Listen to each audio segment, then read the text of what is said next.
Welcome to Kishore academy. இன்றைக்கி இந்த வீடியோவில் 11th standard physics English medium 4th சாப்டரில் உள்ள இம்பார்ட்டன்ட் கொஸ்டின் 1 by 1 நம்ம என்ன செய்ய போகிறோம் பார்க்க போகிறோம். இந்த வீடியோவில் இந்த 5th கொஸ்டினில் உள்ள சப்டிவிஷன் பி அண்ட் சி, பவர்னால் என்ன, அதோட definition, and law of conservation of energy, அதோட டெஃபினிஷன் என்ன, இந்த ரெண்டையும் பார்க்க போகிறோம்.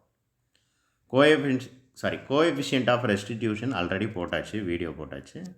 ஸோ டி இன்னொரு வீடியோவில் பார்ப்போம். இப்போ ஃபர்ஸ்ட்டு பவர் பார்க்கலாமா?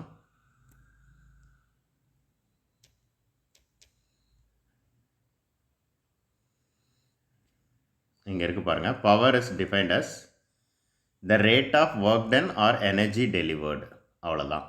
ஸோ இந்த ஃபார்முலாவை எழுதணும். Work done divided by time taken. So P is equal to W by T, அவ்வளோதான். ஸோ இவ்வளோ தான் மொத்தத்திலே. ஸோ கன்ஃபியூஸ் பண்ணாமல் படிங்க.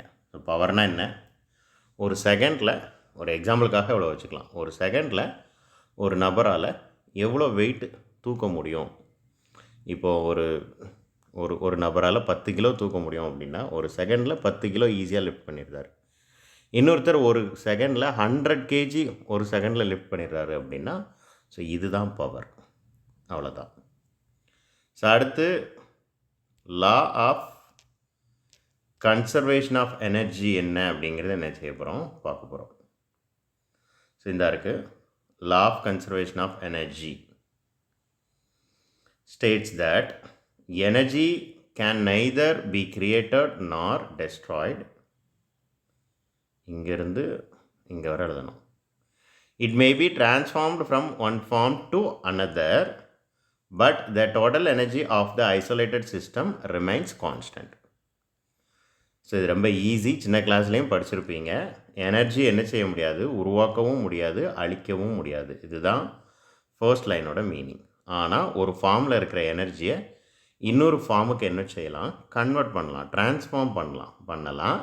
பட் அப்படி ட்ரான்ஸ்ஃபார்ம் பண்ணாலும் ஒரு ஐசோலேட்டட் சிஸ்டமாக இருந்துச்சுன்னா, ஒரு ஸ்டாண்டர்ட் சிஸ்டமாக இருந்துச்சுன்னா அந்த டோட்டல் எனர்ஜி எப்படி இருக்கும் அப்படின்னா கான்ஸ்டண்ட்டாக இருக்கும்.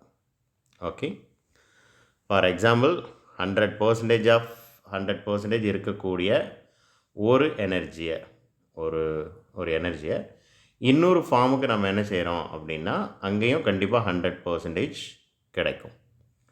ஒருவேளை இதிலிருந்து ஒரு பார்ட் ஆஃப் எனர்ஜி வேஸ்ட்டாக போகலாம். ஸோ அப்படி வேஸ்ட்டாக போணுச்சு அப்படின்னா, ஃபார் எக்ஸாம்பிள் 100% இருக்கக்கூடிய ஒரு எனர்ஜியை நீங்கள் இன்னொரு ஃபார்ம் ஆஃப் எனர்ஜியாக கன்வெர்ட் பண்ணுறீங்க. அதில் 70% நீங்கள் யூஸ் பண்ணுற எனர்ஜியாக கிடைக்கும். 30% வேஸ்ட்டாக போகலாம். ஹீட்டு, நாய்ஸு இந்த மாதிரி ஏதோ ஒரு ஃபார்மில் அது வேஸ்ட்டாக போகலாம்.